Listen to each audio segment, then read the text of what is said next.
nina benaimbanga nawo mu church nina nabala badde bagamba nti Chagga alina akayimba kamu mu comment mulaba tuba samplingideko n'obumu bakwano ba Chagga ba Gen Z generation yamu banange munatera okwogera okukozesa olugambo olulimi olubi bane temundeetako olugezigezi lwammwe tegedde nze ndi taata wammwe oba munajja mujje oba temujje mujje oba munajja mujje oba temujja temujja nze mikwano gyange wegiri okimanyi waliwo ne gye bawandika somewhere groups waliwo eri eyo kusoya nga bewandiika engeri gye banaagendamu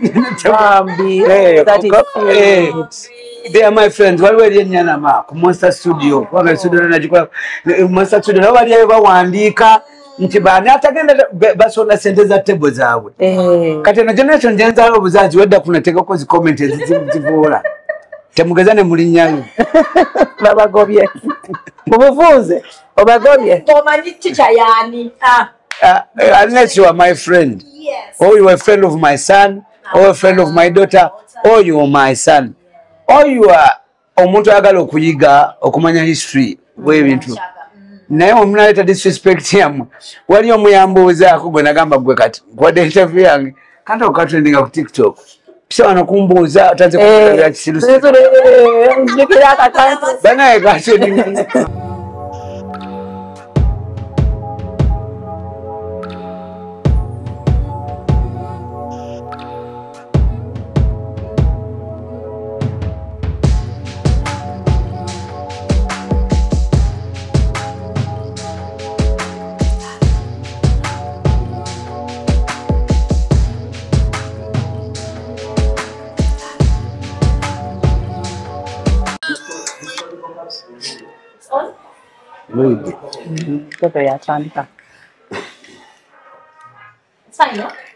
Okay, hi lovelies, welcome to Love Life, and today I'm very excited to get an introduction. When they say Mumani, but Mumani so many chori for my dears.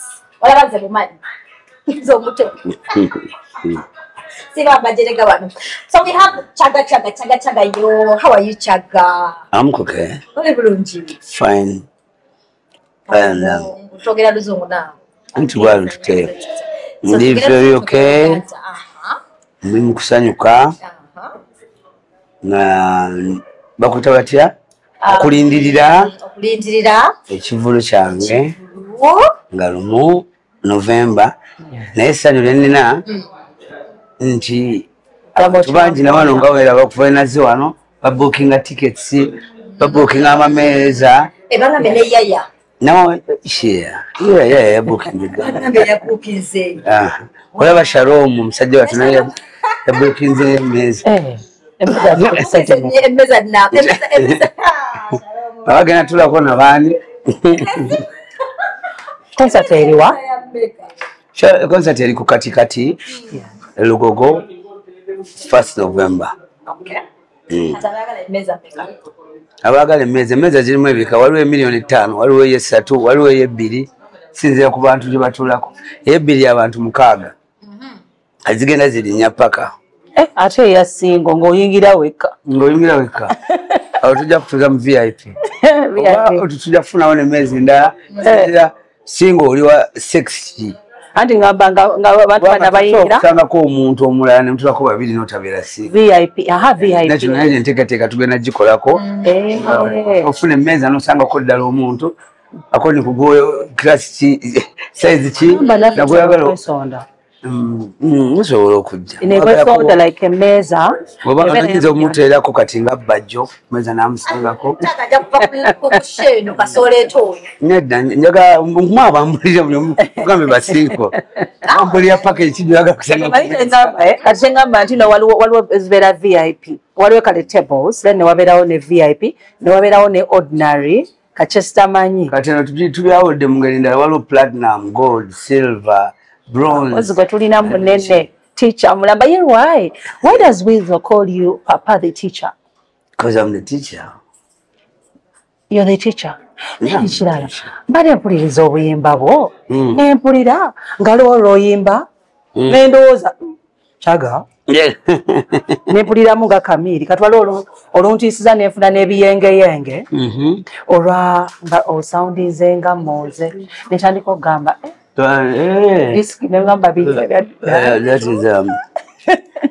disiki nedda bantu bangi bakiŋŋamba naye but ne Moze nze tikyawe so waba kati nze ebbanga maze nga siyimba abantu tebalileetinga nnyo ku tooni zayimba ezimu nti zirina mu music wange owedda kati gwe wedda olimba lwange lwembadde ntesisingawo lwe bayita addicted bangi bakiŋŋambye nti namulimu asawundingamu nga ye nenzoza mba manyi nze nnyange nyimba nze naye kati ye ayinza okuba yasawundingamu nga nze nga kuba time nga sikyayimba abantu beerabira donation eddoboozi kyovula ngenda kuta ennyimba nnyingi omulundi gumu onyize bwotyo tunaziwulira katikati katikati mugenda kuwulirako zemuwulira naye after katikati nina project ere gye nagambyeko one song one day one song one day ngeyebeera etya oba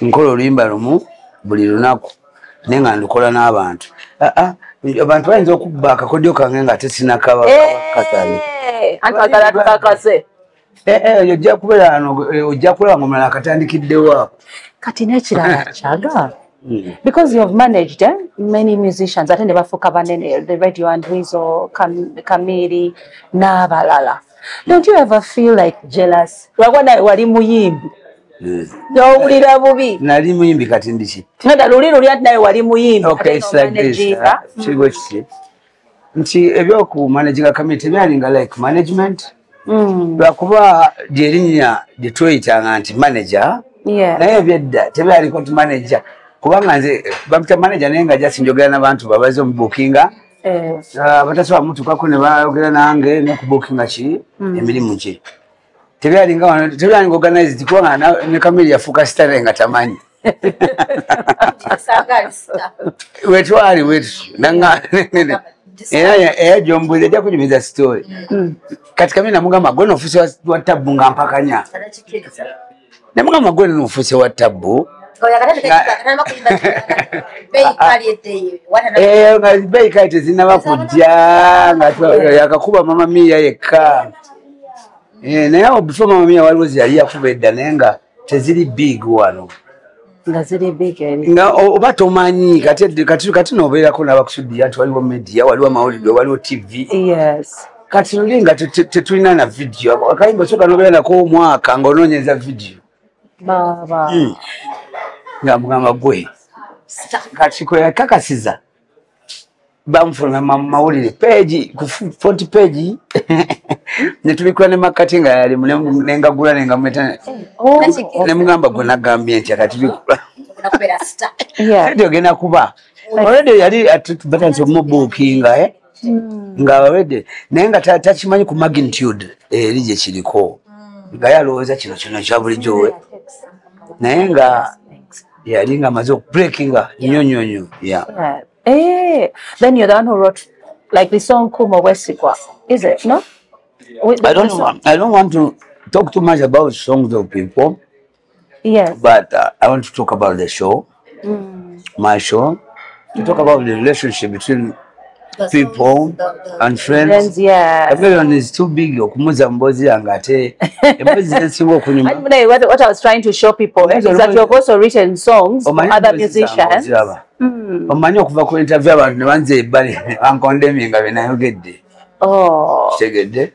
So some kala discoka nkubuuze ku kyagundi kya Sandra Teta naawe byateeramuko oba ekyo nakyo good. In fact Sandra Teta yalina oba oyaga kubuukinga table za show yange kubira Sandra Teta yalina table za show yange we are friends of Chaga katikati Lugogo ezo table ze mumbuuzizaako kubira simu omugambo oyagala table ya Chaga olabo batagikuwa nange kitegeeza kyemwagala otulaga kyekirala naye nga in actual sense ku ground kibeera kirala nedda omuntu omusiru ye muntu asigaza olutalo ku mutima gwe ne mu maaso ge oyo gwe bayita omuntu omusiru mu ndowooza yange. Kaakati kyebava bateekawo n'ebigambo reconciliation biki singa tekiriiwo singa n'ebyo ebigambo tebiriiyo nina ofuna obuzibu naawe naye waki obuzibu mbongerayo nnyo mu maaso ate na wano mu nsi tuyitawo buyisi ate nga tulina abaana bange bakuweta anti n'ababo bampita anko kati ffe tunavaawo nga bali bafuke ba enemy oba balina kuba baluganda ekintu kyate kiri nnyo mu families ez'enjawulo toli bw'aba balina rango mu family ogenda okulaba ng'ate n'abaana babatwaliramu nze tinabaana nabo ne beekyawa batukera nagundi funya nnyo obukubagano n'abantu naye ng'ojja olabe embeera zange gye nreactingamu ebintu ebimu ebintabukako sitera kuddamu paka nga kubanga we reconcile naye sijja kujja nenyoleko nti ate biki kubanga ogwo omusango gwali munene nnyo ku nze kubanga she's a mother ensobi gye nakola y'amaanyi nnyo ku kifaananyi ky'abantu kubanga mukyala naye ate nga naye yalina ensobi ye ey'amaanyi gye yeetondera gye mutamanya mumala bakifaananyi ate naako kavidiyo ako kavaayo nga byeditinga gavaayo okimanyi kavidiyo kavaayo nga tukolagana nga twateesa nabyo just abantu mu bifo ebimu kati nga wano wetunafuna obuzibu obaana wano wetukoledde netugenda newaita ebbanga oba olwonafunako ennugu nagenda mu kamera ye nalwindinga nagamba babwano ngo waliwo ka incident bwe kati freestyle show banga kongo postinze madam oba chikiti yayamba chaga ate chaga nga manyo ino mukwana enyimba zoyimba ez'omukwana oba kyakafata bwogamba kisigenda kidda kati nina family ebbiri kati mpostinga yeno postinga yeno kati naye mwanajja kusho mujja kushojera batebweza family yange mwali neliwe mwana naye kati ate kembuse sijja zaawula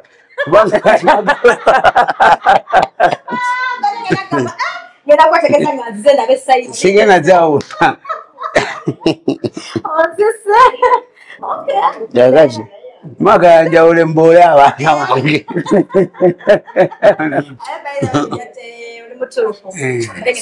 so lwaki nabo tobafulumyanga abalala because bwe tubeera abafaani bo tubeera twagala tumanye ebiri mu bulamu bwo and your children twalaba wano yagugumula kitaawe sakinamu kundawo nga omwana abule naga my dad nga chaga yaliwo wakituga chaga yakoze baga banfume muko nange so kyo lwaki obakweka nedda abaana bange mbakuzanga we nakuzibwa mu kyaki bo bali bagize nga bavayo byabwe nga nange siriiyo naye bintu mirimu gyonna abanga abamu bayimba abamu bali bannakinku kakati naye baweereza eyo mukama kubanga ne bato bange abamu bapasita naye temumbuza nko kubaganda bakyaga baliwa bakuzaala bwomu oba nina baganda bange balooya nina bapasita nina abasomesa nina badokita nina abasirikale so mukwano naye nze obulamu bwange bwe bwene wamu kakati nze gwe baabawa mugume nange kati olwo kati then bw'obeera since you're in the limelight olwo batandika papa we've seen this awapa tebabeera ku social media balina training z'abamami baabwe ziri ez'ettabu ennyo ani abamami baabwe nabo bakyaki training ze bali competitive naye nja bakyazaako kati nga mmwe naye bambi temusaasaanya baleetera obuzibu so they are trained that means n'omukyala wo wamujja mu church ekigeza mu abayimbi aba church gye watandikira nze ndi wanamembe Cathedral Church Choir ndi wanamembe Christian Christian Fellowship. Mami wange jali omusumba. Yes. Ndi muzukulu wa Canon Mudeka. The first Canon mu Uganda mu. Namembe Kasidu we bamuzika. Ndi chorister wa Namembe Kasidu. Yatawo mwindi mwana. Osaba kusande. Oba abana abatlisiko babagenda ne basaba mayitwala abawano omuntu gwe bali bagala basabire. Bami mukama amusasire ebyamusabako. Kati nze ne muleta balala okunsabira. Namirembe Church tesoba bakiriza. Kubanga obujajja bwange budde first Canon wo mu Uganda. Jajja wa. Ne bamuzikana ku kyacho. Abantu anko wange kakembo bani wali banko wange wali seninde kagwa akuba keyboard ya mu Africa. Naye we Namirembe oyo anko wange kagwa. Omanyi keyboard is geno mbuzi. Africa. Anko wange. Ina strong background to other family to weraga. Ate wana wote wagala bala. Naye kati bwagwako buzibu. Tulina obulamu bwaffe. Bonna abambalira bamanya bali mu saako zaffe. Naye kati tuli awo tufemulisa babiki. Oyo munaye kagwa ninde anko wange. Because the church embuza is that you used to have dreads. Bro, bafuna family nozi jako. Oba just obulamu bwaitawo obwa dread. Kubanga dread nazijjako ngera nkyayimba. Family mbadde nina omwana w'emyaka 18 ennyabo. Kati olowooza mba namuzadde ggulo. Off camera. Oji wange sijja kubyogera wano. Yoyo oji wenyini. Togezaako n'asanguza abantu bange. Wamma oji we.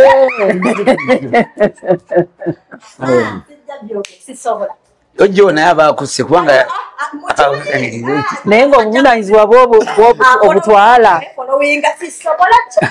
Obuvunanyizibwa as a parent. Obudde obulina. Nga lwaki sibulina? N'ogenda naawe n'okyala, n'ogenda ku class days n'okebera omwana wange asomya atya. Si nnyo buli kaseera. Naye balina bamaama baabwe abakabi. Lwaki mulowooza bamaama bo be balina okubeera nga be bagenda ku class days? Naye kakati ffe tubeera wano ne tubeera ebundi bujjo ne tubeerawa. Kati ate sigooba oyikolera Kampala nti ngenda wano ku mulimu nsobola. Kati nve nziruke Kasese nkomewo ate ngende ntwale omwana ku ssomero. Pega ate nfiirawo mukulu. Ate awo. Omulimu gwaffe gwakwetooloola. Incidentally ezisinga ezisinga tulabako bamaama neera ng'olaba mu piti ne bagamba. Basinga ne babeerayo ne batwayisa abaana baffe. Ate naffe ababawadde ssente zitalayo. Takunyumyako dadi aweereza kino. Byonna ajja buzzi nga yeeyogerako nga ye. Wamulaba? Mumanyi mutwefolowinga ffe boolaba. Birabira naliyo. Tobalabula. Omutegeezi. Print Kirandani, America. Ganyonyole bano. They are joking. Ona bitegi, ona ali munda mulimu bana. Kati omwana w'emyaka 18 bwemuzaala oyina emyaka she must have been maybe twali muto No, I'm 45 years old now. Kati tulake 18 omaye nalina mmeka. Okay, wali neera toli. Ate kati oli ate yali muto nnyo. Kubanga ate mama samukyali anga kusomero. Nambaletire nga mama naye nga celebrity. Nandi ngofumidde. Ani boyfriend nga naye alina parent. Nga tugamba you people never say because we shall never say anything.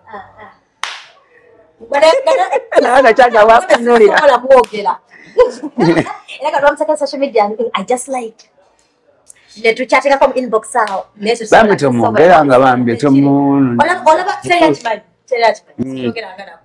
Nkujjukidde ntidde nnyo. Nkoze by'okukijjukira nga ndi ku interview. Twakino okusaka tudemu wali bali.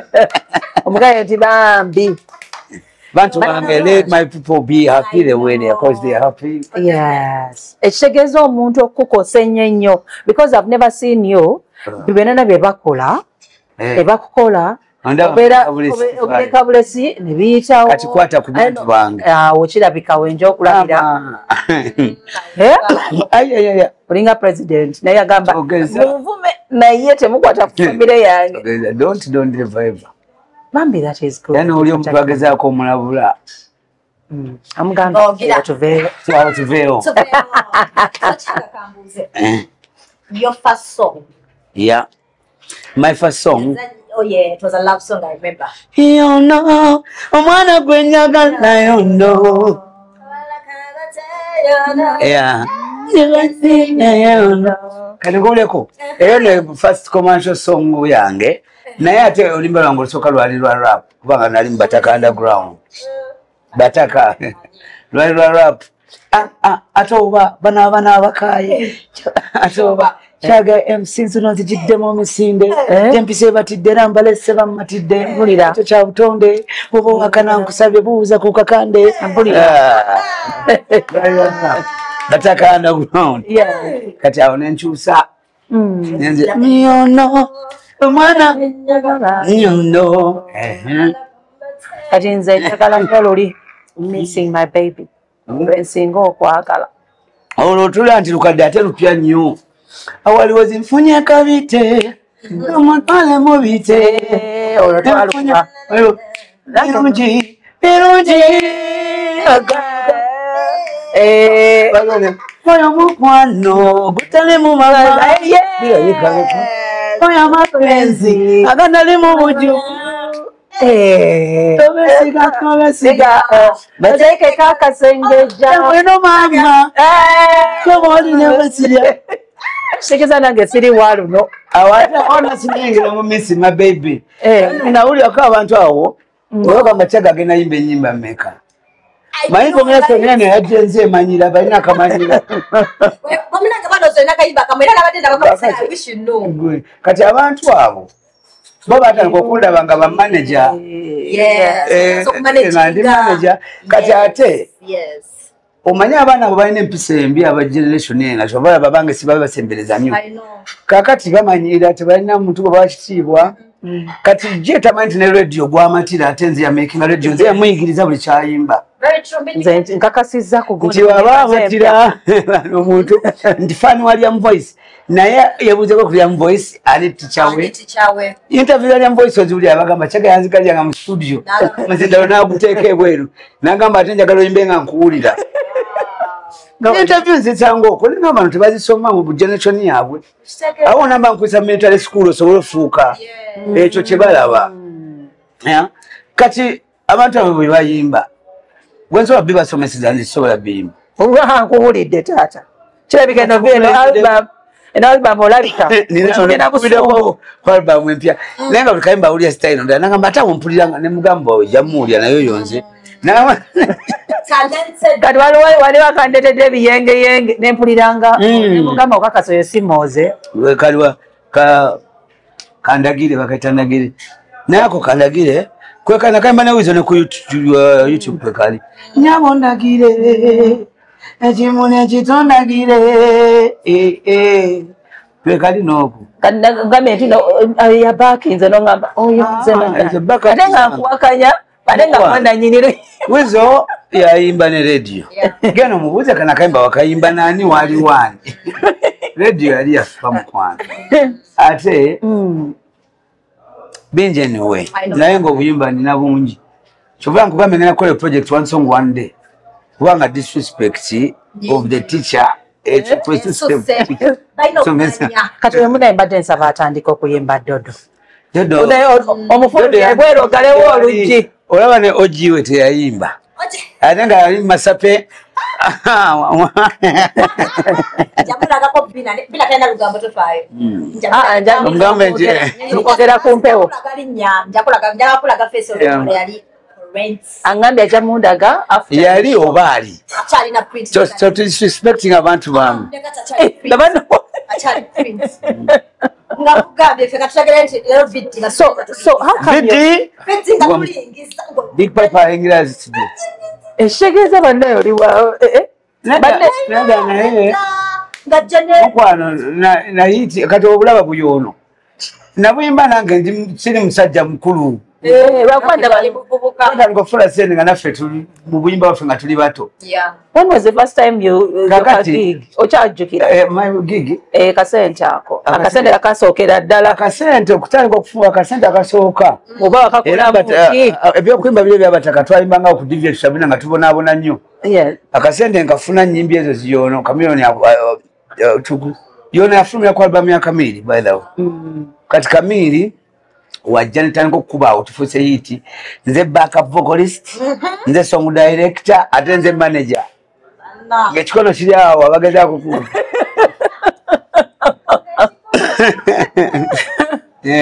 nga boona mwami Kavuma yane manager wa Eagles nga bajja yavanga eyo Masaka eyo atutira sente okuyimba oba yavanga Masaka nenze nawulira nga yava Masaka bajja n'ebisawo bya sente baze okubikinga Jose nga nze gwe basanga waawo nga mukulu tajja kusula mukulu awumuddemu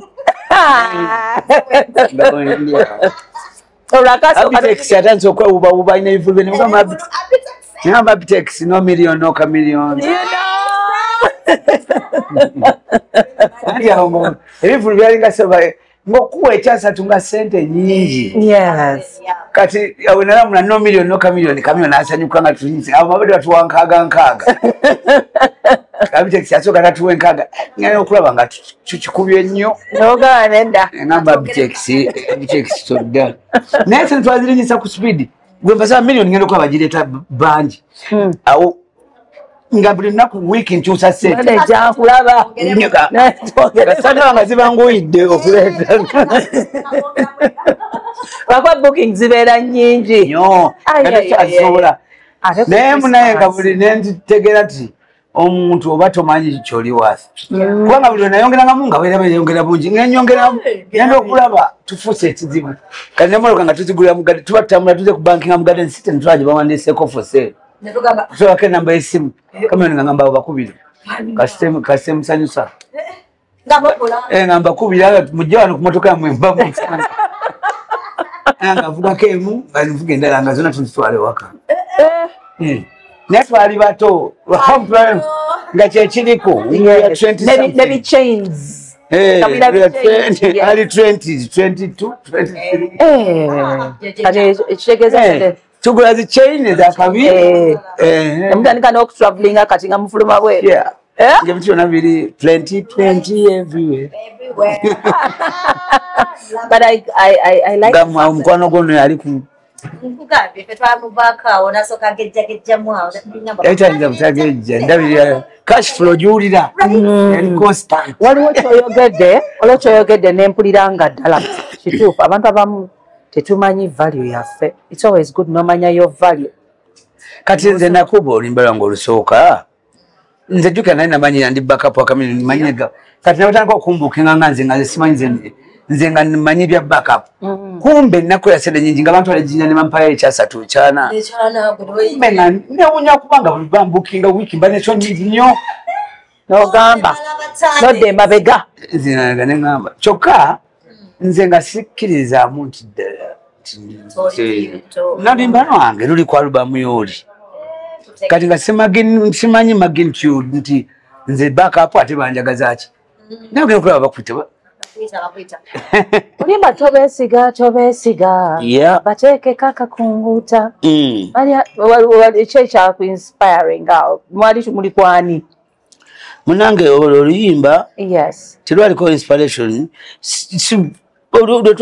twaliko ekyo baluyita terina nyiniyo naye olwo tobeesiga twakuba bukubi njukira twali mu studio biseera byonna tukola albamu eyo ya birungi nakuba ekigoma nga kirimu olujamaica mwolo limba tulina ne kodi zetwasampulinga ku gayi omutanzania Mr. Nice ojikula nga twali tuwuliza muzikataga tekigoma tobeesiga ne tutandika naye kati olwo nemba ne Kamiri olwo terina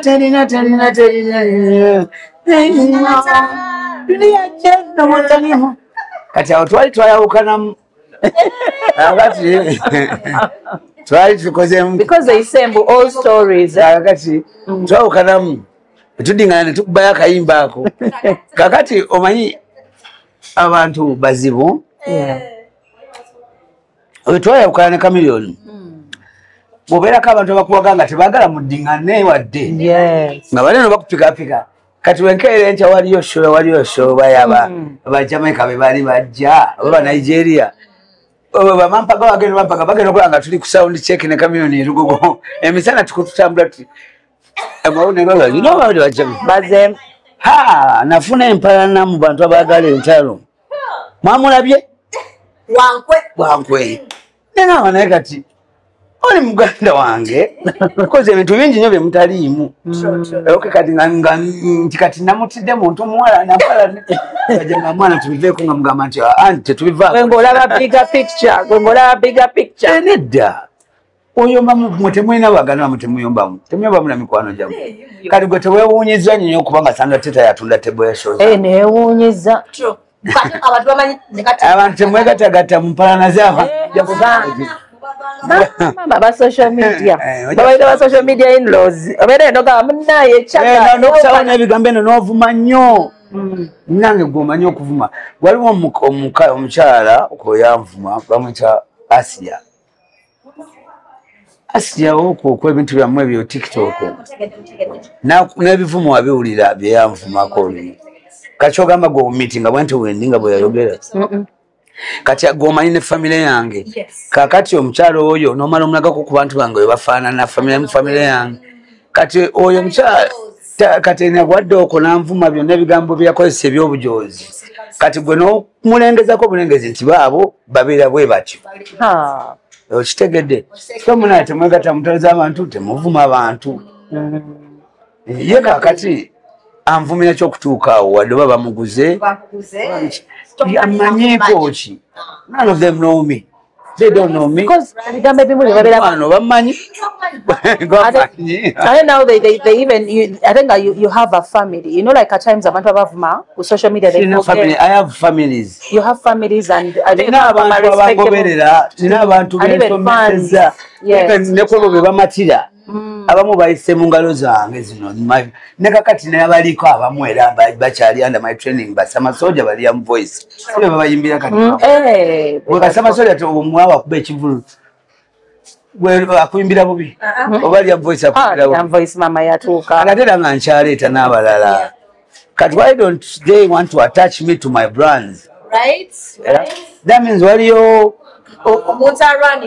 sinti nina omutima omubi toba nabwe nalikoze ekibi naye nkutaba nti abantu waliwo amaanyi agali awo agalwanyisa my legacy gesimanyi naye nga tinako nja kugamanya kubanga nze bino ebintu byonna byenkola sinze yabyeteekamu okujjako abantu alinamembe mukasiriro gye nayigira okuyimba nenasobisa ebirala mbimanyi nnyo kati gwe bebyowulidde byenyimba kati byebyena kati kantuuse byenyimba ate nga n'ebidongo byanjawula bamubeera kanyimbeku ebyo nabyo babiwanira ne kale bagambe nebyo bankopye oba ninago nakopye kati ntegedde lwaki wiza akuyita papa the teacher. Everyone calls me the teacher papa genda obuze muyimbi yenna amanyiiko I'm papa not by these guys but real papa the way I treat them the way webajja n'engeri gye mbayisamu kati nze nabo mubabuuze kubawulira abayiseeko mikono gyange obabuuze omusajja oyo yaani mu bulamu bwo akukoza ati okusinga abantu balumba boogera naye oli musabi laba abantu abasinga bamu amazima gamala ne gavaayo ogenda okulaba nga batandika okufuna obuzibu nga neera gw'osirise naye simanyi oba obusungu bwe oba buteeka wakirabika ndoza mu studio waka batutreninga bwe tutyo tolina waki nkuma obusungu kukitalina mugaso mutatakuliisa kyokula ekyo kintu ekyo kyakivu ekyo tebakikiriza omuntu atakulisa mama yagana atomanyi ayinza okulisaako one day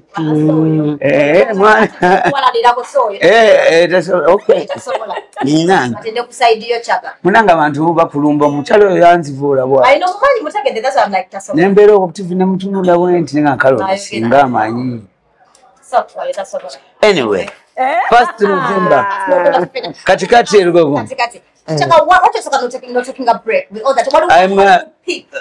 okuti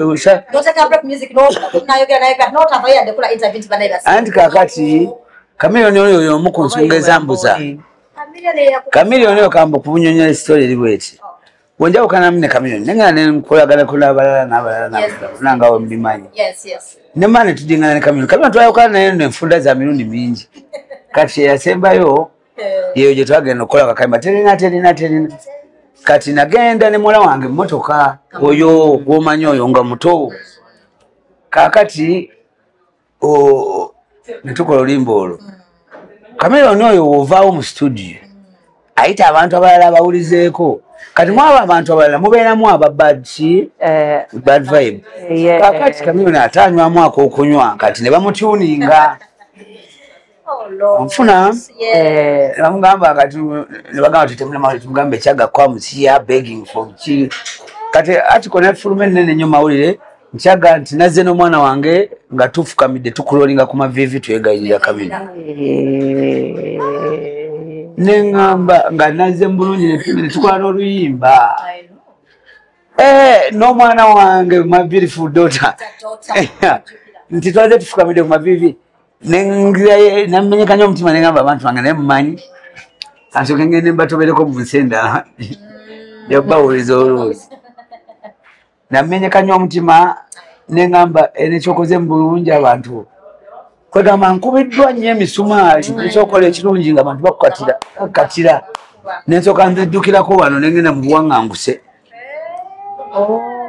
okitegedde nensoka nsonyiwa nengamba nomala nodda oyinza n'okuba nga nakukuba tomumanyi naye nga waliwo network awo ng'ebintu olaba bikukka nalabula abaana abasavuka abo bwe bani abo abayimbi b'ennaku zino begendereze kyebayita music industry abo bakajja abo ba TikTok artist nja kwerijja mu bantu abantu be batategeera ate kanaku zino basiba ate ennaku zino bawulira okwo balumba abantu abazibu ennyo be batategeera bajja balaba obuzibu nga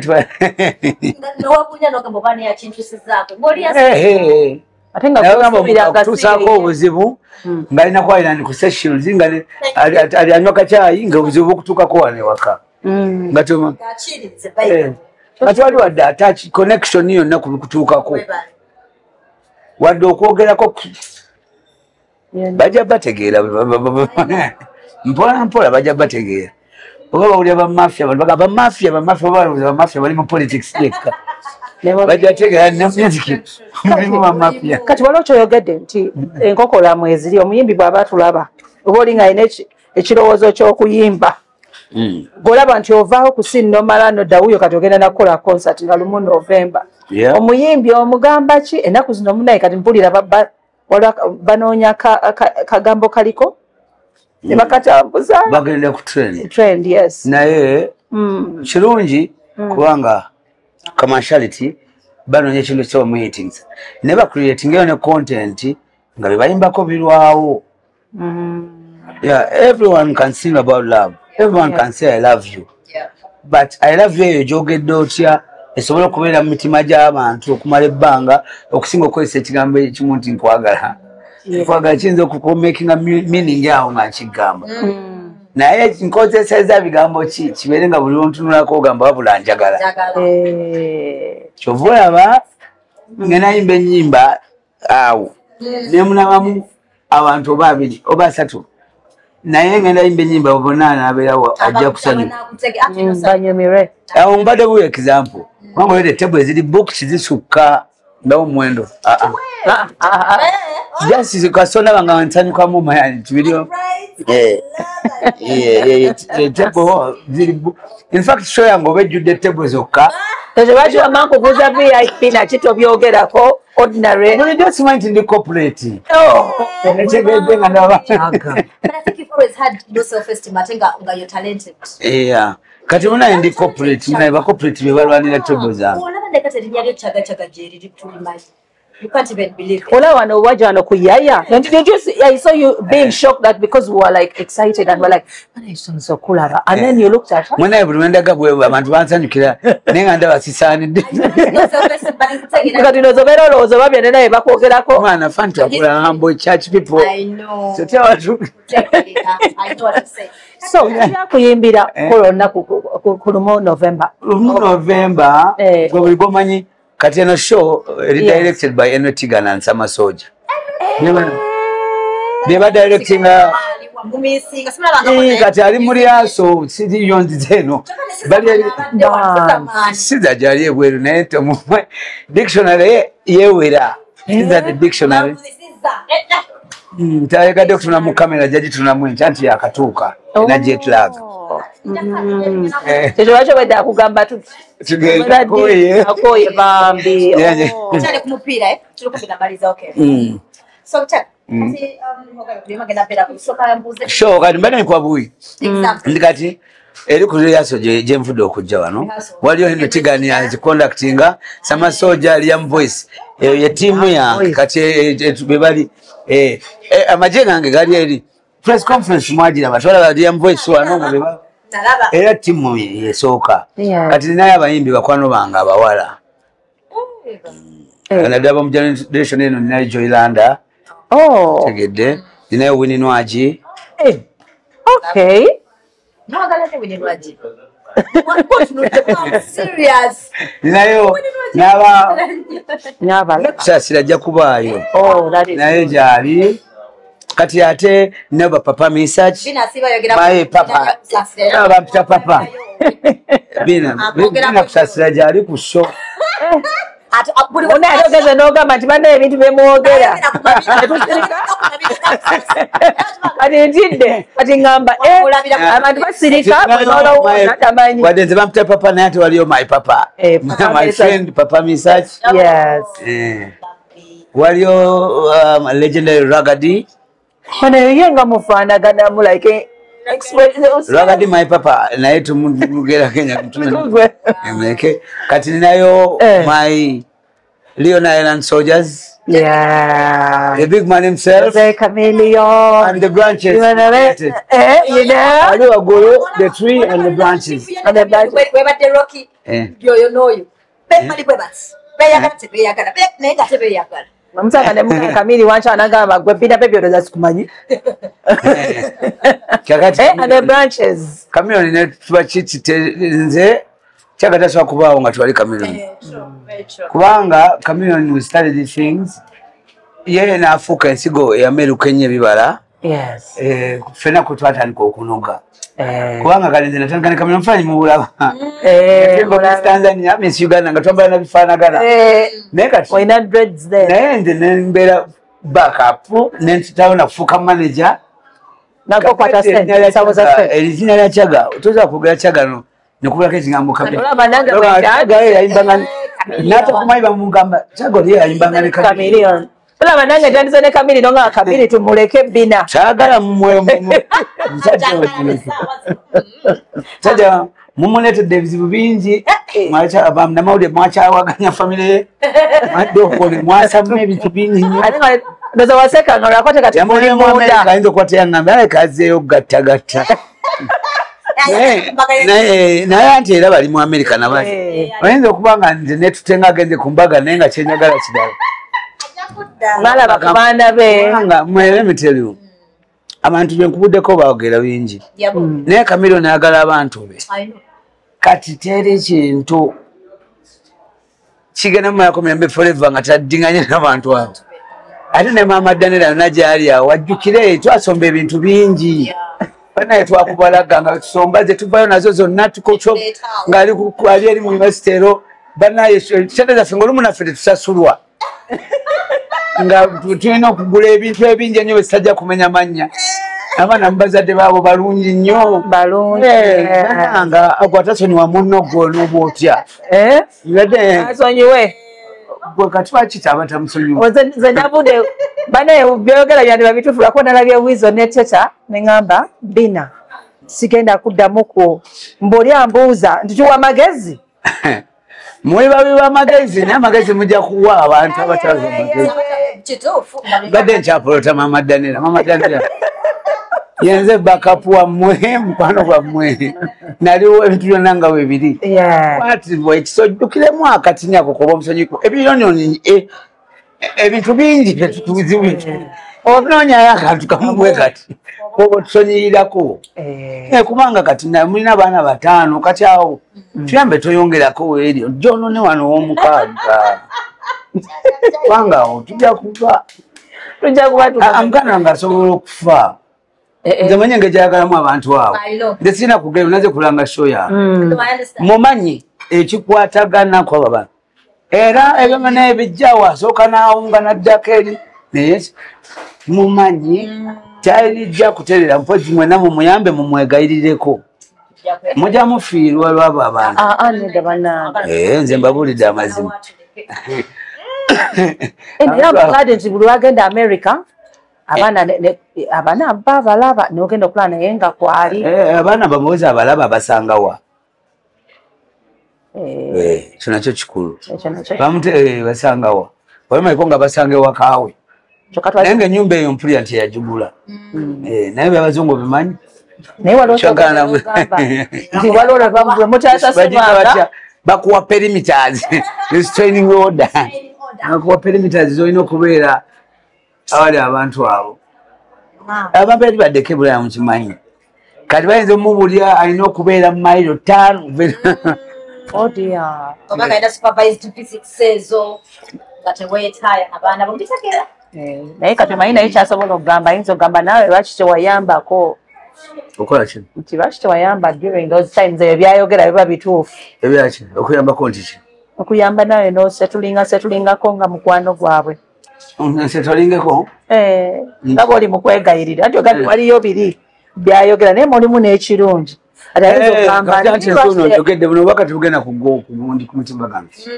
Nti nsaba mami. Lwaki tewayogera luli nga tebinnasasuka nnyo. Ate nze manyi omukwano gwange nali manyi nti nga wola abantu gabo badde omanyi nti nze ne family ya Wizo nti olina ekifaananyi ky'olina naye ate kati otegedde kati nti Sandra yatuna ne tiketi zange. Kakati omuntu oyinza okubaako obulumi bwo naye ng'omanyi abo abantu bajja busobola. Naye kati wentuuka nendaba nga bulabika buzitowereddeyo. Ng'otandika. Kyeba bya relationship tebayambako bantu. Era wano netumiikiriza. Kubanga mukulu wange mwagala nnyo. Tuyise mu bingi tukyankanya we twambuka we tukkirira naye wakabi eggwanga limwagala. Neggwanga terimanyi nti ekintu ekyo kiki n'abaana ssente mmeka ekyo ekintu nga tekiteredde. Kubanga nabakukatabanike nga kamuvuma awo. Luli naye omusajja oyo engeri gyayagala respect. Buuza abantu bonna oba Palaso oba Wizo oba buli yali abadde ku miliyoni nka babeere abantu bonna alina ekigambo bayita respect. Abantu yali abaleseeko mu mabira lwa disrespect. Nabagamba out of meka. Kusaye meka. Oba bukya oba meka. Nabagamba muviiremu wano mulina disrespect. Oli general akati general wammwe mumulwanirire abantu abo bamuchunya bamukiringa mpola mpola. N'emisango naye bamusukanga waliwo abantu nga yasobola okubaawo waliwo abantu nga alina famire ze nnyingi era mwe muvaako nga adde eri nga mwabeesonyiwa naye abantu abo kamiyo balaba abantu abo abagana obulamu bwe bonna era akona ensobi nnyingi nnyo kati mu ebyo ebintu ategeka kinona n'amala n'akimenyawo bamutraumatizinze abamulabako mumwegendereze mujalaba emboozi eyo kenyumya ku bantu abo anyumya mu bibiri bwe biti ng'addayo temukyanyumya ku mboozi temukyanyumya mboozi ndala ebyo olugira nga gukwafu nze kunyumya ku birala kati naffe banyumya nabo tukooyo okubeera nga tunyumya ku mboozi emu bantu abo nabo bamuyambe bamusonyiwe wanaagwa eddalu bananyumirwa nnyo tate w'abaana 5 nga bakozinze kati wanafuna obuzibu obw'amaanyi ennyo nga bebbo kakati munatunulya mutya eggwanga n'abantu abamwagala si waabwe bokka kale bamulimbe nti bamusonyiye bajja musonyira omu babeere close kuye ajja bunengeri benyonyola bakole ki when I saw the son I was happy ngali mu ddwaliro anti mutabani we era naye kati oli mutabani we why tunyumye kubanga abange obamanyi muntwala mu family z'abatwala bapapa bangi mukwano nze ndi muwambayo ba white benda abantu bangi ekyo muba mukola enkyali na riaso ziri back to back paka show enebaawo ng'ofisi awo akadde jangu gena basanga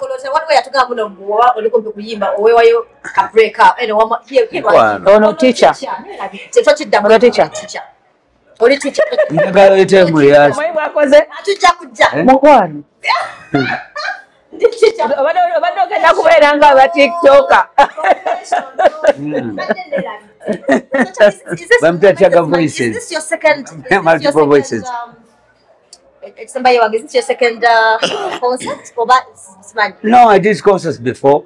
Nakola concert yategekebwa babayitanga bani ba PC computers bakanso Luganda, Fred Luganda bani abo yasooka ku Sabrina's yali ya jangu eno mama then nenkola album eyokubiri yali omutima gwange gusinye kana kubadde tukajjukira kati ey'omutima gwange yategekebwa Balamu selling out yali stake out ne bagoba n'abantu mu stake out ezezedda gendako kale waziriko n'olabye weiso wazirabira andola wenda niso ziyimba ani kati munnaye wampunzizza dda ngondaze empya odatenyengeri gyensabulamu kati rebrand ate munnaye ate bwewandiikira kale kwandika kizibu I write for myself and multiple people yes kubanga nyinza okugamba nze nali mpanikiddeko already ennyimba era ziyimbaawo naye kakati ku ngeri eno generation gyemuwenye ekitiibwa n'omala okyogera nti ng'omazeeko oba ng'obagamba mubuuze ku wizo yajobaga musajja omweso oba mubuuze ku palaso mukoleko ku bapalaso oba because nalabye nekulaba nera bweboogera ku disiki ya gundi nera nga towulirayo wizo nga yajogera teri muntu amumanyi ayinza kukkiriza ku disrespectinga abantu abo baali babanja disiki baali bagezaako okummanyira kubanga toyinza kubanja manager wa kitongole kintu nga director w'ekitongole waali tolina kyomubanja manager mbadde abeera akolera director just abantu abo banoonya weak ally mwaze waafa bayagala okudisrespectinga wizo nti wizo abadde talina kyakola kaakati wizo wata replyinga back ne banoonya weak ally nti naye katulomba ono manager era ebintu ebyo byonna biri fueled biri sponsored nga bwe nkugambye nti oyinza okubaako forces ezikomerera nga toziraba kyokka nkugambye abo abayimbi abato olwaki mbawooninga nti mwegendereze eno industry kubanga nze musically am a threat to people kubanga manyi byonna byemmanyi nti ngaate nzikaliddwa nti mukabada nti nyenza yoba wentakayimba ngaako ngamba atanyimbye ng'oli let me tell you bamanja adiski kubanga balowooza nti mmoze waafudde either ngenda kutiminga up ne wizo nfuneyo omutuba gwenteekamu art abantu bangi bali tebaagala muze mulala kuzaalibwa music eno muze yali wanjawulo nnyo yali supatale mpweno industry yakola impact y'amaanyi ate nga they all know teri atakimanyi nti am the teacher kati bali ku kill the teacher ojja kuba mu linnya lya Yesu the teacher might create another atomic bomb nti I have a disk kati a disk wiza ali awo ali makinde ne studio nije twagenda nga twavangawo nkyagalaza disk njitwale wanga bwendi mu Uganda mubanga abagamba nti mu Good Life mwali muchaga wizo radio naye Good Life twalina ne timu y'omupiira twalina timu enda radio and wizo Good Life were about abakola management we were about 30 people naye mulimu ne manager nali omukubo bakuba nze ali famous mulimu manager kweta Lawrence Labeja yabeerako manager wa Bobby Wine Lawrence akawamba kati mumudugavu yes mwalimu manager mnabamwita Emma Carlos mumumanyi bulungi ni manager yaliwa Emma Carlos bona mubamanyi abo natwakola na mu Good Life anti kakati nze erinnya lyange lyaliwedde nga ndi manager ate omuyimbi kale nga nze ayise ebiragiro nti oyakole kino nakole ki kati nze nali established kino kiringa ng'onooyimba oluyimba ng'oli upcoming n'oluyimba n'omuntu site nnyo wabera bapulengoli nga bagamba this one is from Chameleon kumbe Chameleon mwembye n'omulati bamwogera erinnya kati bali nali mbasinga erinnya bwe nakola nabo naye ng'ofudde ku abo kuliko ba Bush gwe mwita Bushington ategeka emikolo abona bali mu waliwo Washington producer Bushington yali producer naye nga waliwo abaana abawaiswa ndwaiswa bani ababatambuza music Alani management yasoka Alan Chiwa na Jeff Chiwa ne waliwo Brad Kenny waliwo Kano Brad Kenny man. No, I'm just wondering like the way there are so many wawunya nti kale kunyonya nti team Good Life waberawo abatambuza music waberawo abalwaninga social media waberawo bachia group waberawo kusamusa abayimbi walingawo bajojo waliwo banange mwalabanga Good Life ngezi temujanga kwa kumpira ja Good Life nemulaba abantu nga bawagira twazanya ne team nyingi nayo lyona twazanya ko ne twasasuyanga ne school fees abanga asasuliranga abaana school fees enyana mwalije bayitana nyana masati mwaze alina n'essomero lyalabirira bagita St. Maria Goretti ebyo n'abantu abyogeraku naye ng'ate ebyo nange nalingawo naye nga mwaze olwafa ne Metro niwe essomero n'afa kati abana timubimanyi nabimanya Metro yali mukadde bambi ng'alaba omuntu yafuna shock wapa bagita pressure omuntu amwadde obuyimbi mwaze olwafa waita weeks 2 ne Metro niwe essomero n'afa nga mutalina kyakuliisa baana abadde baleeta akawunga biki kati abantu bo beetololera ku kye baagala tebamanyi kyaliwo kitya mukwano nze gwavunaana emisango nze yanoonya omuyimbi wange ne mwe trainingira bomogerako kimu nti kyaga got radio and tuk Chameleon they summarize the story but I trained that boy buza Peter Miles maana namtrainingiranga nabinoonya kabero kola video limu omutima gwange gusimye kwe olabo batali mu nga dancer nga dancer nga mulimu n'omuzungu aba kati kabero limbo lwafuluma mwaka kimwe mwamumanya mwaka ki etulowooza nti kubanga video ali njagala manya nedda nti okola video asoka nga kusonda set olimba walikola akanogera nalwo myaka egi nerukuba ku CBS naye nga lulina video kati video eyo yaliwo mwaka ki era bw'ogenda ku concert nga tu recording ebyo bambi ogenda kunyamba omutima gwange gusimye gwe oyogera omwaka ogwo ne buli omu sokozuminga lwero kati ne buli omu omugambe yeye yatandika kulaba omuze ku mwaka ki awo ogenda mulanga ndi naye 18 years ago 18 years ago that's when it was uploaded nga mukoze na video nga tukoze video ate no ja upload nga byatwala nga obudde yasoka nga kuba ogenda mulaba omu bazina amazina wanje mwana people simanyi wacha abantu baga kunyoga jekegene maaso kubanga nayo set ya ina abuyo kati oyatawo tazi nawe set ojabe soka kati maaso ja kubira dance okitegedde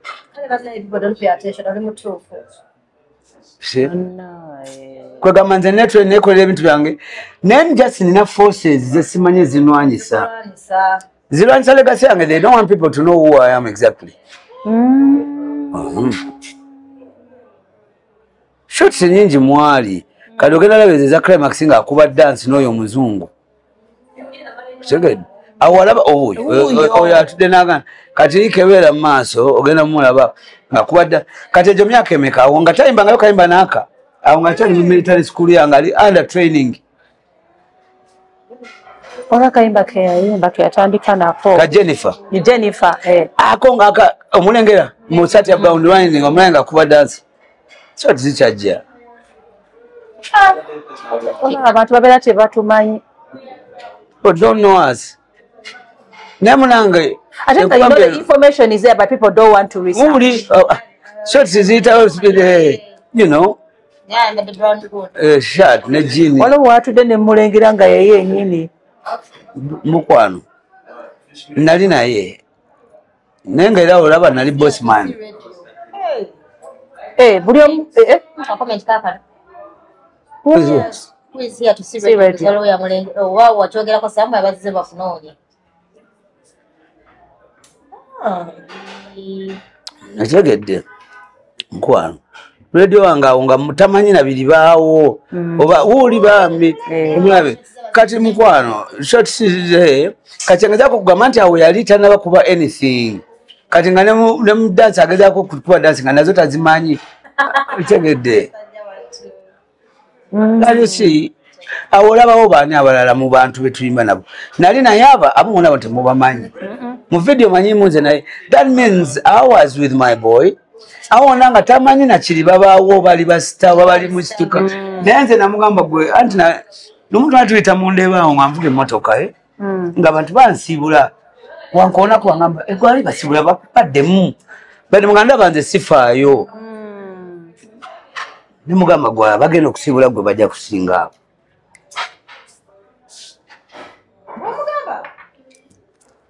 ne interview yakyogerako emu one of his interviews getting a focus. One day I just see black.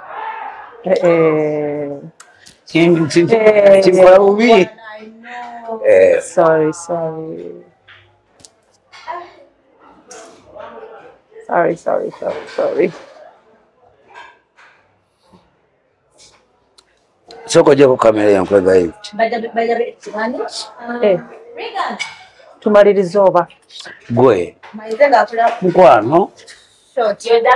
Ngamba sibula tusibule ngamba sibula abantu nimwe abagenda osibula gwe bajja singa ka nene wabigamba abantu mu interviews mwe biringa abyogera nagamba machaga ngambanga nabe take it light nyinze nali nkiraba kye mulimu gwenkoze naye gwakoze ne talent ye I knew. Ninga munena ko okusibula nnyo. N'abagenda okusibula gwe.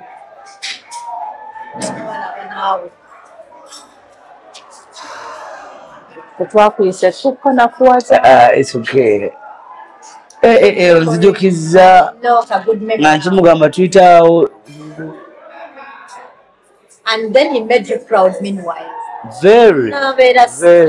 Nabagamba nafuka sita kati ate namala the media yampo wa manager nembugana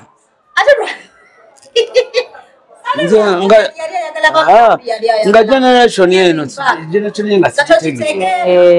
nze generation yange nalinga manager tewaliwo bintu ebyo nalinga manager in fact mbera ng'omuntu yakwatanga emirimu n'okudedicatinga kandi nkubyeko ekirala kiri motion kyeyakola omusajja bweŋŋaana obwa manager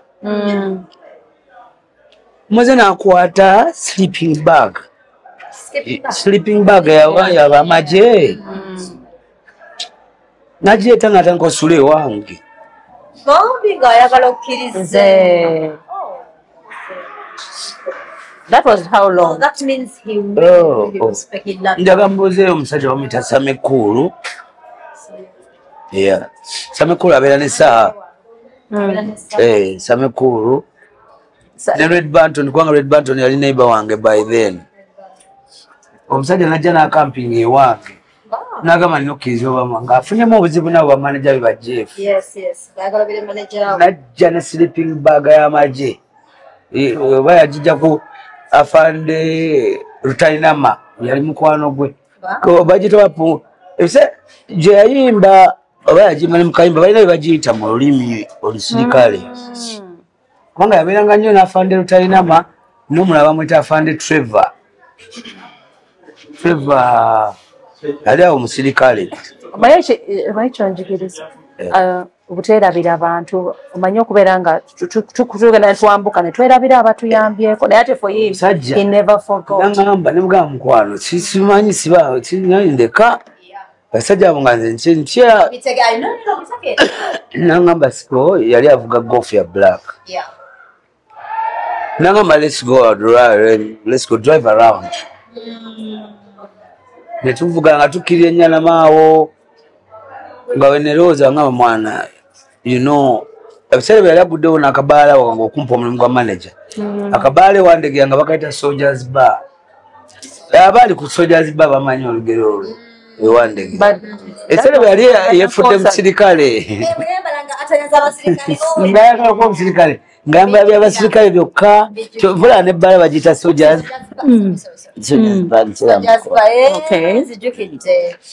Kakati nga asiko omugwana ba management be biki nimugamba mukwano nangamba nga babikolanga we nagira nakulabanga ng'ebintu nimugamba mwana kati omanyi ne batandika omukubira essimu nga bamubukinga nga bawa ssimu yange namugamba wayi waki tonvaako nga bamukubanga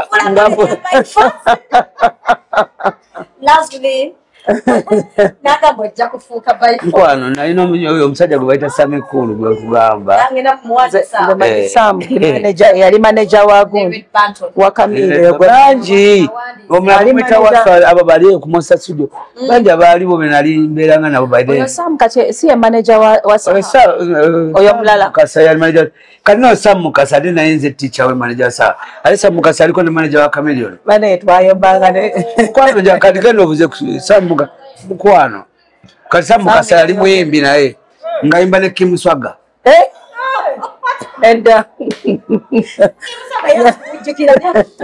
Kim Swaga omanyi design wakabendu yayimbanga ne Sam Mukasa Sam Mukasa manager wa Saha nze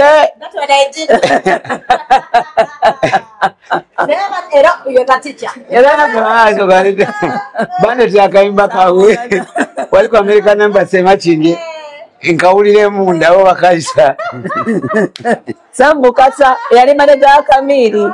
Sam Mukasa aliko manager wa Camille na manager nafuwaila manager wa Saha. Yes, takadakati. I'm their teacher. But one Sam Mukasa yali muyimbi yani Megano Samari shy yali agenda kwimba ku stage atya. Nange ndela naguma nange ndisha. Sama kama wewe. Sam wala iboze nenyumye yali akwanda kikaza. Mwanzi jukiza Samu abantu mbawakayimba. Bakwana nonya CD eyo jiwamba.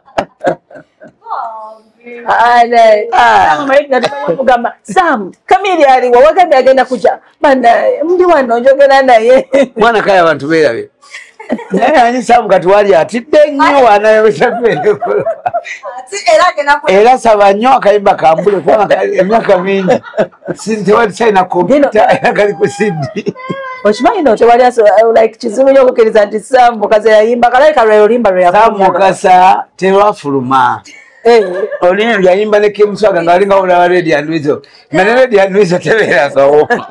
Ngaba juu. Bagamba ki mu studio. Kayimba si tebakakola nange. Bandetira mpulire mu advising and tetwabanga na simu ngano kumba sidinge nenjulinze mweka. Kasijukana bye nabagamba. Bambi musampulireko. Namusanga luli ku 31st. Awo baita coffee at last opposite American Embassy Machinje. Awo Sam Mukasa namulagira wendi wabaita kayimba.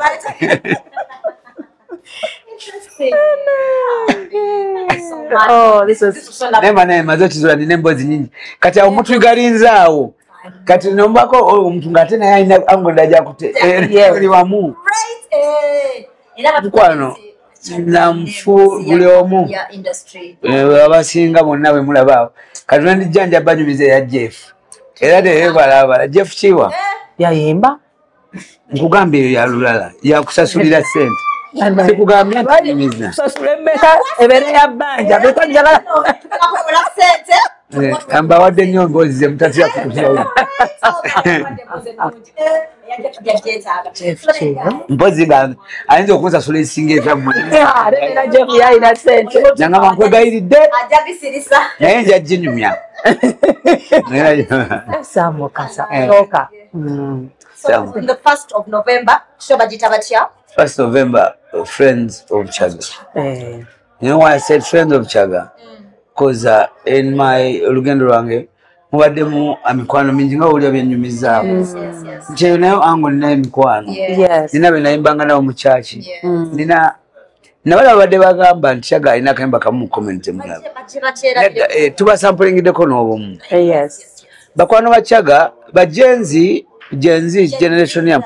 Banange munatera okwogera okukozesa olugambo olulimi olubi. Bana temundeetako olugezigezi lwammwe. Tegedde nze ndi taata wammwe oba munajja mujje oba temujje mujje oba munajja mujje oba temujja temujja.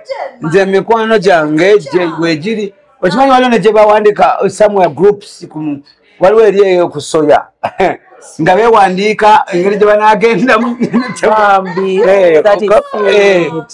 They are my friends. Waliwo eri enyanama ku Monster Studio kubanga studio nagikola Monster Studio nabo bali eyo bawandiika nti baani atagenda basonda sente za table zaabwe. Kati eno generation gyenzaala obuzazi wedda kunateekako zi comment ezizivuula temugeza ne mulinnyayo babagobye mubufunze obagobye omanyi kicha yani.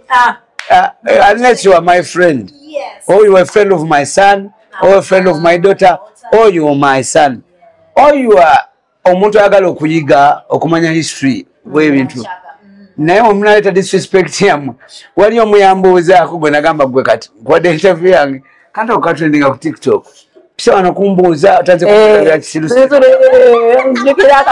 banaye katrendinga eno generation enfukidde ekizibu obamba abagemesa mpiso ki omuntu aveeriyo befugeziwaza najja nanya radio, radio told us. Radio told you, but I told him what to tell you. Right? Lovely. Yeah. So don't tell me about what he told you. Ask me about me and I talk about him. Yes. Because you've come to make an interview from me to get my interview. Exactly. So don't tell me someone who told you. He's not around, I'm around. I'm his father as well. Exactly. Yeah. So tutandika yesawa mwana munansonyiwa mwana bajenzi akamanyirako olugezigezi mujje nenga olugezigezi ngina kutekawo security basasule spare the load and what and spoil the child. Yeah, kakati mujja tuza eri mabega ffe twakuzibwa. Entrance tulinayo tulina emitwalo 2, tulinawo 5, tulinawo 10. Eri show erimu Claude Chaga alina emikwano mingi. Tulinayo 10, tulinawo 15. Olutuyingira tebo. Tebo wali ate waliwo 2, 3, 5. Naye tusobola okwekolamu omulimu tutula ku tebo emu. Naye ndaba ndi wa 10 kubanga eya miliyoni tebo ya miliyoni 5 ebeerako abantu meka bantu 8 sikina kimanya bulungi oba 10. Tujja kubuuza Teta. Mujja buuza Teta. Business ya Teta muli mujimbuza wano. Teta is managing the table.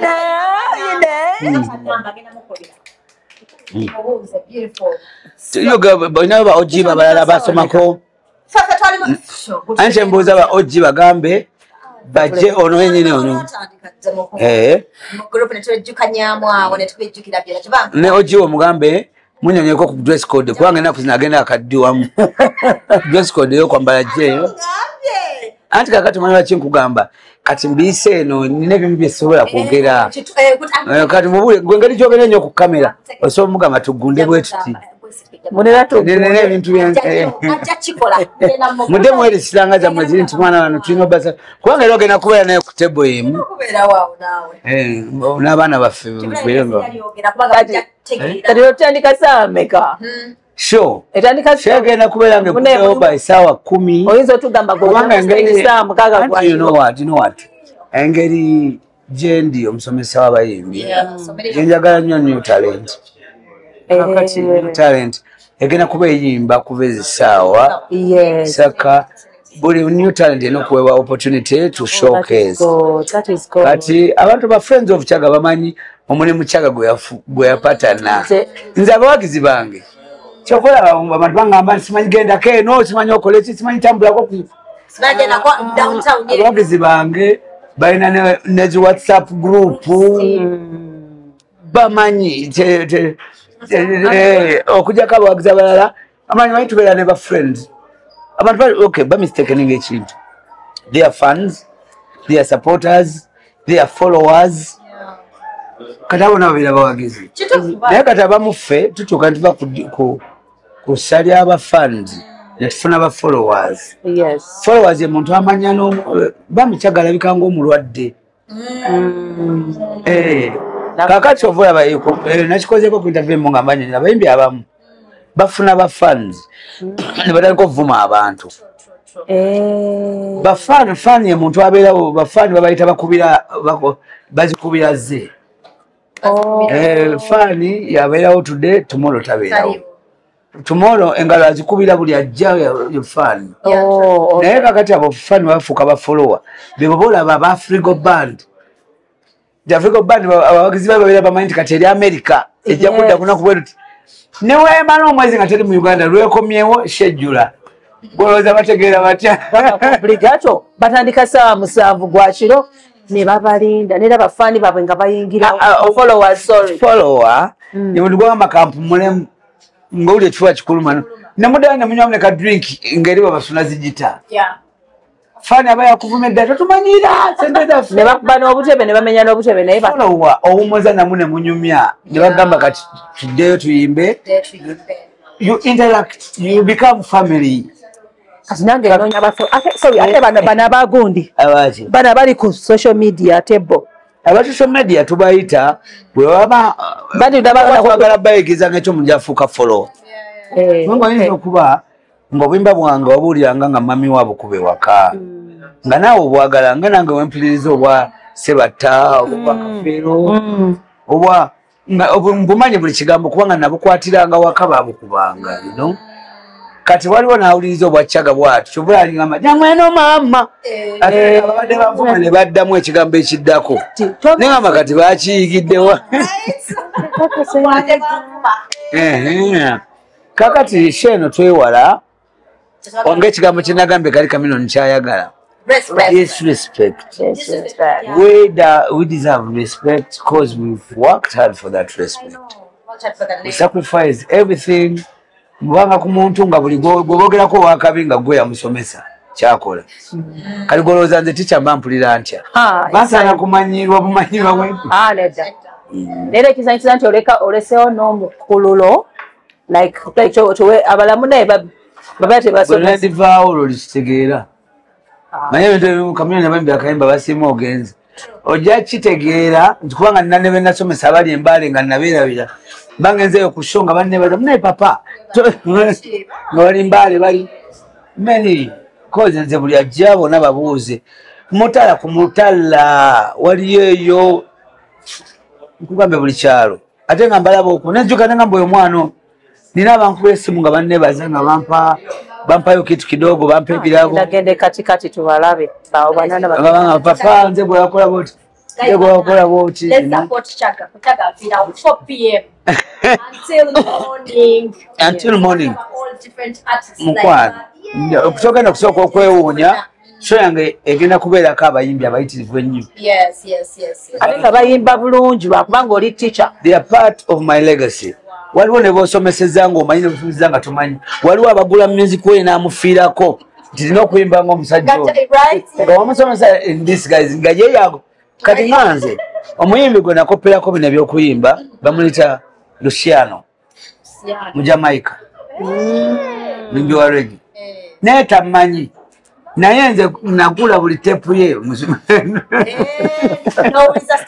nga mpuliriza wembigezaamu yuizbiyaginja nenzirawo nempulira buli ton nomulaba bamuyita Berezamundi tebalimanye tebalindabako naye nga nakwata buli ngeri nengamba wano agwetawo bwati kati naffe tulina abantu abatuyigira kunga gamba wetawo bwati kati ba Moze generation ye Moze ya chakalanya industry eno ba Moze bangi bansanyusa bangi nyonyo be inspiring je mamba ulira nemanya kati ono kati ngeri jali multi talented nemanya kati ono yakwata kweno ango kubanga ono ate yaita wano kumanyi kati Moze is the version eri perfect ya Chaga ne Moze Samasoja ne Liam bangi nyo bensomeseza abamu bayita abamu bagwa kati aba abantu balaba omukumanya ago genkugambye radio Liam Voice Samasoja basobola okuyimba anything oba ogambye ki n'omugamba kadongo kamu kubanga postinga Liam Voice amugamba anjaga mugamba opicking buli muntu gwenkubudde ayita munzi nonya style enamutereko submit omugambe nkubira mu freestyle kobere yaraga kebere yakadongo kamu kebere buli style of R&B kakati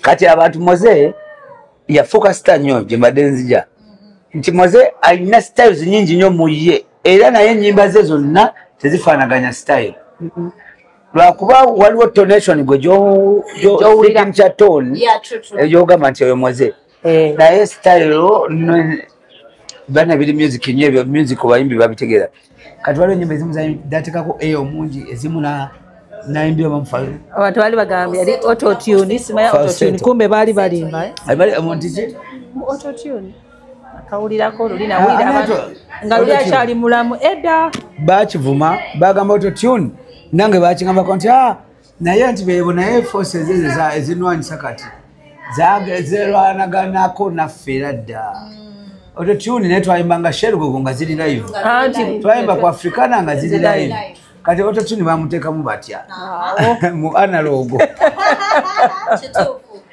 monanga omuntu akuwalana anoonya obukodyo bwonna obukussa wansi ng'akolagana n'abantu abatamanyi nnyo kintu ekyo naye nga asuubira balina eddoboozi ddene nnyo okufiiriza enze nsobola okufumanya nti Kasuku oyo tategeera nnyo bikwatagana na music naye Kasuku oyo n'amunyonyola ebibye ennyo ku gundi nemunyonya nti musicale oyo nemunyonya n'olulimi lwa music Kasuku lwatategeera kati oyo waliwo adagio tagimanyi simanyi akola waati oli naye wajja mu interview akozesa olulimi naye about Chaga look for Bush mumumanyi Washington look for Washington look for Wizomanizo look for Pius Lizard aka Palazzo look for the man on the top of the pyramid look for him sasa bagamba muno mutali number 1 number gamba kalenze ndi number 100 ezitendera zonna muzitwale nakama no ama 100 no abebe namba byakubibye music simanyi nani yatandika n'obbawo enamba kubanga music bimuli nga wekigamba bulijjo bino biba bya papo bino bya bulu kati ogamba otya nti bya bulu bisinga bya papo okubulungi fena we just sing abo webaggwe ngalo bazikubidde gwe leero ate omuntu mulumala naye wannyo omuntu ekitiibwa bw'okuze nga ye bamukubira engalo nga tezikenderangako awo tebajja zikubira ennaku 2 ng'otandika ogamba oli nga gwe n'owali musono bali bazikuba nomala n'otandika n'okukola omulimu gwakola naawe bazikubira naye era bakyazimukubira n'emizira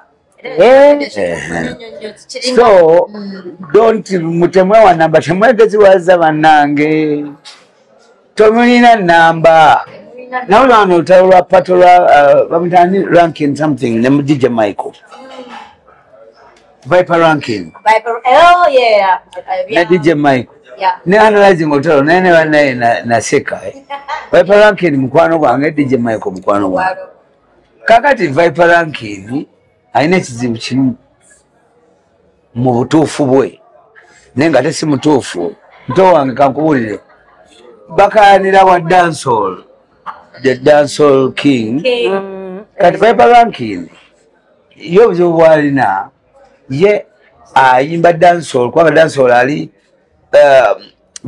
twamukopa Jamaica. We are inspired by Jamaica music jasibuka. Naye music buli kimu kibako n'ensibuko. Baina n'okugamba nti reggae yava mu Uganda. Era barasa bakimanyi. Nje ngoma bazita na bingi drums. Na bingi drums ziva enowa Nyabingi kiri eno mu West. Reggae so yo reggae katogo tamanyi.